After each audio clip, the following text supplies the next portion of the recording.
So hi hello friends, మన channel కొత్తగా చూసినట్లయితే సబ్స్క్రైబ్ చేసుకొని పక్కన ఉన్న బెల్ ఐకాన్ క్లిక్ చేసి ఆల్ పైన ట్యాప్ చేయండి. కొత్త ప్రభుత్వంపై కోటి ఆశలు, రేషన్ కార్డుల కోసం ఎదురుచూపులు, కొత్త సభ్యుల చేరికలు లేవు. ప్రభుత్వ పథకాలకు తెల్ల రేషన్కు ఉండాల్సిందే. కార్డు లేక ప్రభుత్వ పథకాలు చాలామంది దూరం. ప్రభుత్వ పథకం ఏదైనా పొందాలంటే మొదటి అర్హత తెల్ల రేషన్ కలిగి ఉండడం.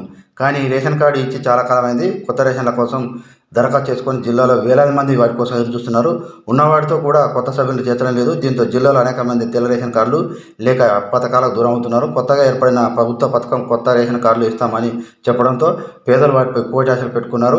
అధికారంలోకి వస్తే కొత్త రేషన్ కార్డులు ఇస్తామని ఎన్నికల ప్రచారంలో ప్రకటించడం, రేషన్ కార్డులతో అనుసంధానమైన రాజీవ్ ఆరోగ్యశ్రీ 10 లక్షల వరకు పెంచి చేయూత పథకానికి ఇటీవల శ్రీకారం చుట్టడంతో కొత్త సర్కారుపై సామాన్య మధ్యతరగతి కుటుంబాలు ఆశలు పెట్టుకున్నాయి. ఇప్పటికే కొత్త రేషన్ కార్డులు జారీగాక కార్డులో చేర్పులకు అవకాశం లేక వేలాది మంది ఉచిత రేషన్తో పాటు ఆరోగ్యశ్రీ సేవలను దూరం అవుతున్నారు.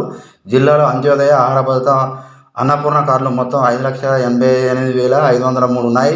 919 రేషన్ షాపుల ద్వారా 11,566 మెట్రిక్ టన్నుల బియ్యాన్ని సరఫరా చేస్తున్నారు.